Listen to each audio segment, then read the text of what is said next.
Hi again, it's me. Today I'm going to be breaking down my track Executioner off of the Chaos Day EP. The original plan was supposed to break down Murderer, but that track took way too long and the footage ended up corrupting, so here we are with this one instead. This one's much smaller, so it shouldn't take as long. And little fun fact about this track, aside from Murderer, it's the only track that wasn't a previous experiment that I made off of the CP. So let's get started. So the track is 134 beats per minute and 4/4 time signature. I would tell you the scale, but I don't know. It's been a while. So the song starts off with this creepy little pluck melody.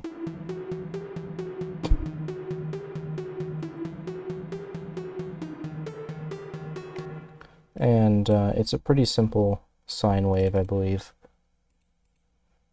Okay. Yeah, a little sine wave with a couple other waveforms added on for some extra textures and some reverb on it. And over time, a square wave with a bit more decay fades in. So we start off with this, and then we get... Alright, and really hopefully sells the whole Halloween vibe that I was going for with this track. So we get a couple down filters, you know, pretty standard. Later on I ended up using them as risers, just because they're nice and quiet. They don't add too much to the sound, don't make it too overbearing. We also have these brass sounds samples. So, as you can hear, these have a lot of reverb put on them, and they're also high-passed, or low-passed, I mean. And they're distorted a bit, so we get...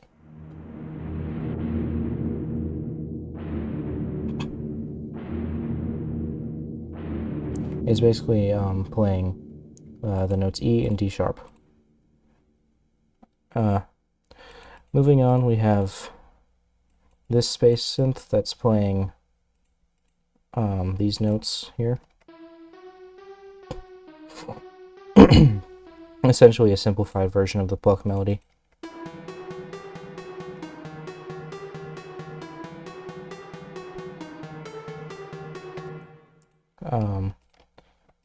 And I believe this is something I made myself, pretty simple. It may be a default preset. Don't quote me on that. Okay, it's basically... Yeah, it's the default preset with a little bit of release added onto it. So there we go, don't knock the space, pretty good. So that, all that together really adds to the kind of spooky intro that I had wanted. And then all of a sudden, out of nowhere, kicks in these synthesized guitars.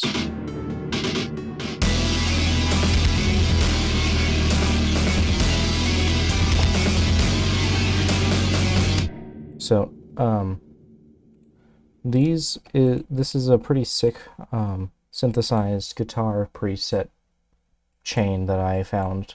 It's a lot of things, but it's really good. And I use it a lot when I'm trying to use like heavier sounding electric guitars, and I don't really have one to play. So this is the one that's panned to the left. And it's basically just playing simple sustained notes.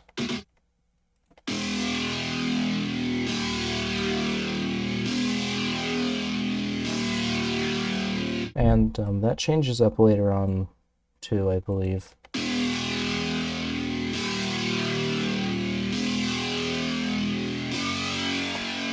Yeah. It's also playing these,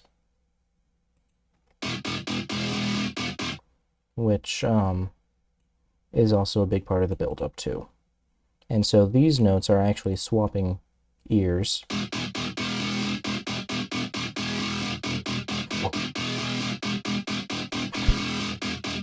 which is pretty cool. And so in the left ear, you hear it's playing these very long, drawn-out chords, and in the right ear, it's just going crazy with the same pluck melody that was going on in the intro.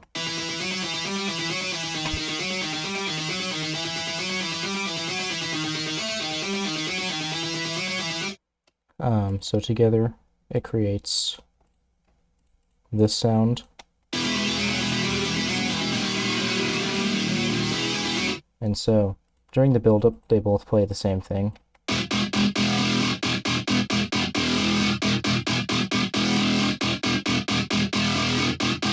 So, there's also these, this festival clap sample playing along too, and, the bass guitar is just playing some very simple notes. I think it's just the root notes of these chords here. This one's a lot more distorted than in the other breakdown I did of A Fleeting Memory. And then it actually switches to play the intro melody, but I guess a simpler version of it.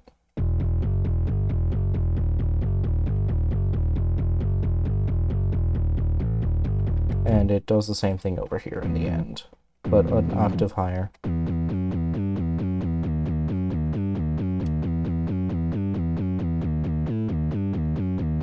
Yeah. Moving on. These two pedals are all for the guitars, and that comes in the outro. So, next we have the drums, which are probably, like I said in the last one, my favorite part of doing this kind of synth rock stuff.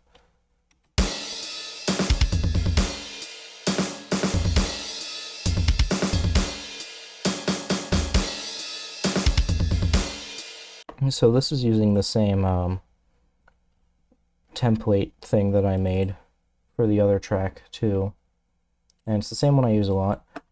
Nowadays I've gotten some better toms that sound more realistic instead of these more electric sounding toms, but that's just what I ended up using in this track because I didn't know about those at the time. So we get the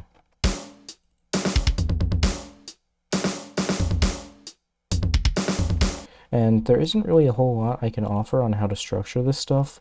I just mostly ended up listening to a lot of rock tracks and then just messing around with placing the things together. And so that created this intro. And so we move on to the build-up, which is where the claps come in. We get this air raid siren.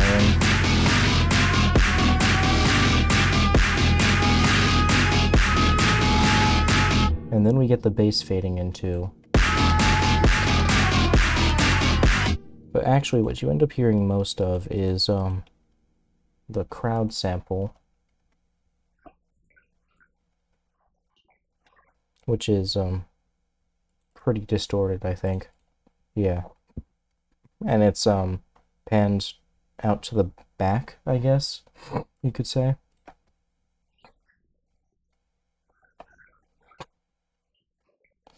If I could go in back and work on this track some more, I would probably turn those down. But they do add a lot to the intro, or not the intro, the atmosphere. So let's get started with the drums. These are pretty simple rhythm dubstep drums. The clap is a bit distorted, I believe.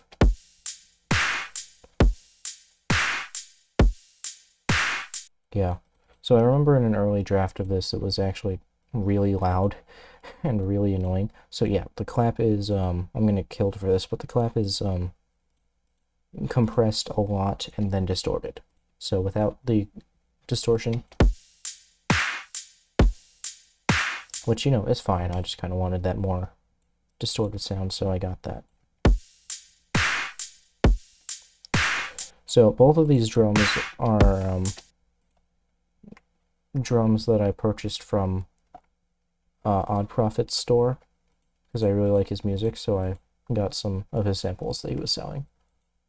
So anyway, Moving on, we get the first bass, which for some reason is named Yes. Right, okay. So this track feature follows a very call and response kind of pattern, so we get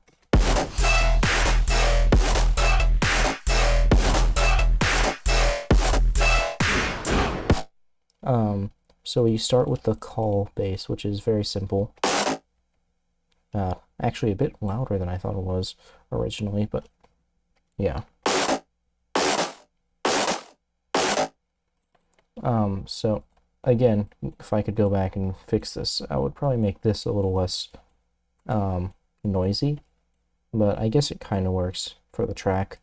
It's a very noisy track, but this is a pretty standard dubstep bass. It's just got a typical simple waves, distortion, give it a little bit of filtering, do the typical thing that I like to do where it's just compress the hell out of it and then ruin it later, intentionally. So different kinds of OTT presets, because Audio Tool does not come with its own OTT, so people have attempted to recreate it here. And so these are two very different versions of it, and I used them both.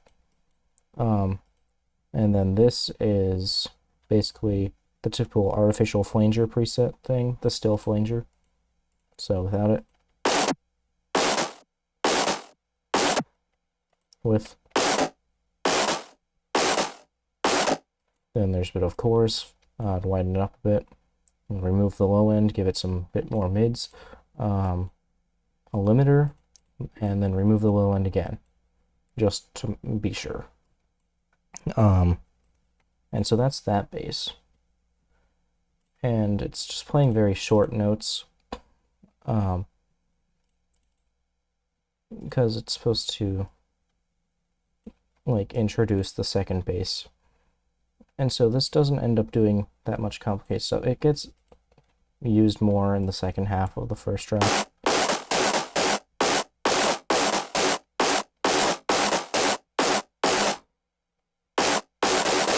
Anyway, yeah. Actually, it gets used here too.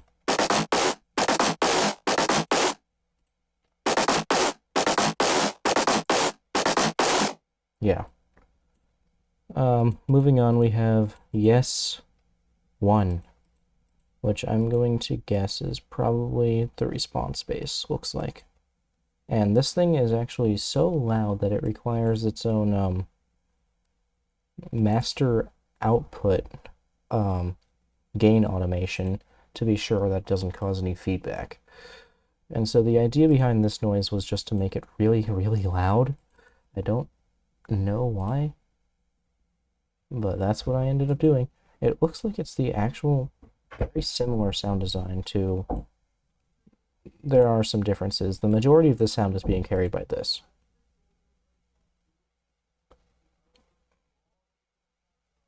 Anyway. So, if you hear some people talking in the background, that's just my roommates. Anyway, so this sound...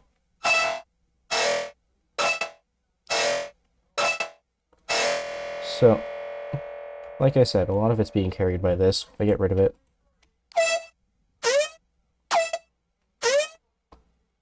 it's just the first noise, but being played at a much higher note, like 5 octaves above it.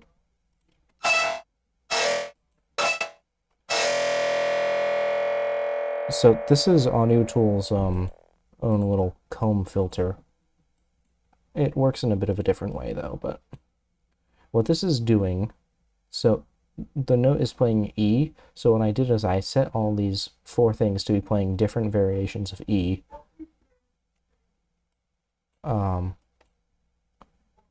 So there we go. Some more compression, filtering, distortion again, another artificial flanger, filtering, feedback removal. You can see it's kind of playing a little bit of feedback there. And then filtering again. And it's got a bit of an automation here. I don't remember where that's used. Looks like it's used here in the build-ups.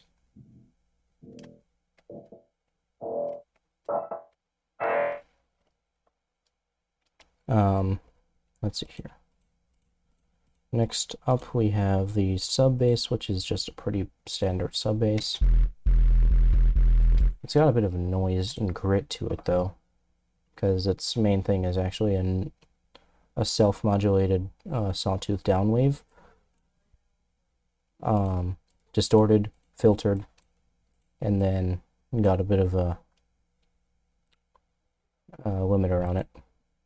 So get rid of the filter, it sounds like this. A little too noisy. So yeah. Then as for background elements, I already showed off the crowd noise. That really helps a lot with the flow, I guess. So we also have this, which is knife slice sound that leads into the clap, and also a gasp sound.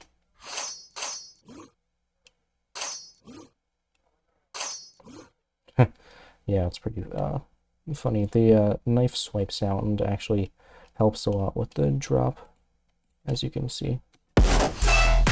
You do that. You can hear it right here. Anyway, onwards, we also have these foot stomp samples.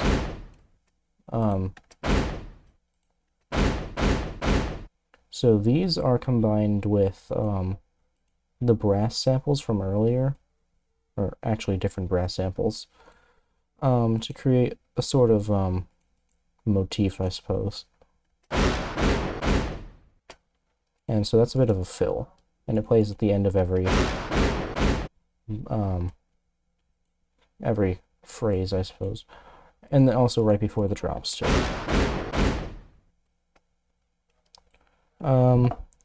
Next is this really annoying sounding, but works in context, sustain bass. So this is pretty simple, I believe. It's a square wave, and with a couple other things messing around with it. A little attack modulation, distorted, filtered. I believe I actually intended to automate this, but then I liked how it sounded the way it was, so I didn't. The gain's reduced, and it's made mono, and then the gain's reduced a lot. So it's more in the background. There's an automation on the LFO, which is making it wobble a little bit towards the end of the sound.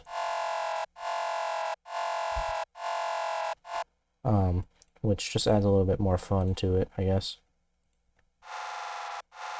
And so this is playing E4, so in the second half it ends up playing a much lower note of E3, and it kind of adds a little bit more weirdness to it.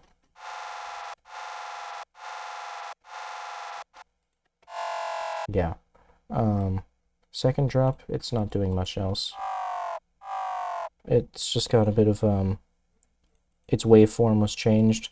So it originally was a square wave, and then it gets changed in the second drop to a sine wave. And also its tune starts getting automated. Yeah.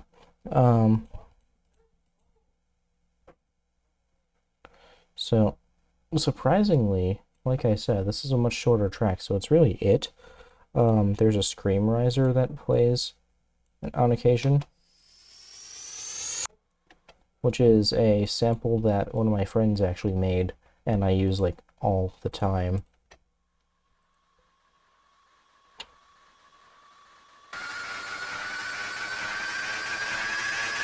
It can get pretty obnoxious, but that's why I usually fade its volume in.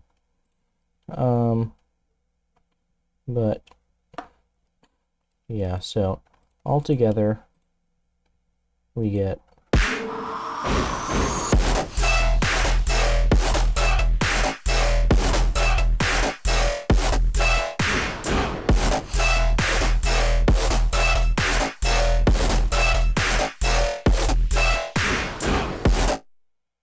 second drop.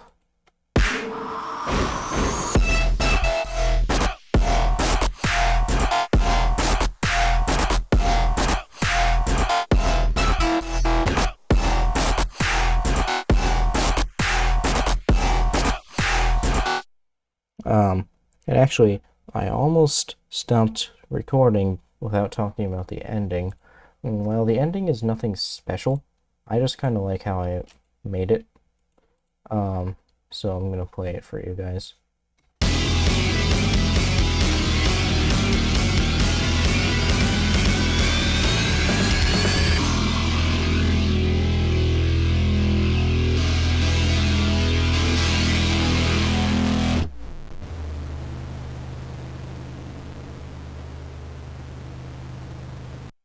Anyway, so basically that's what all these tubes are for.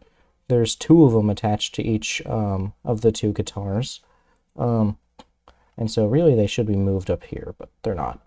And so they're just somewhat randomly just increasing in influence as time goes on, while these start just playing random notes that I just like kind of randomly clicked around in the piano roll, and then it builds up into playing this super obnoxious feedback noise. And so this was the song that I took the most inspiration from the rock tracks that I listened to. And a lot of them like to end off in a long trail of feedback, so I chose to do that as well. Just for fun, really. I thought people might have an issue with it, but no one really seems to care that much, which is nice. Anyway, so yeah, that's basically it. Much shorter track today, which is good. This means less of a chance for my footage to corrupt like it did with Murderer. Anyway, yeah, I'll see you again. I'll probably make a few more of these too.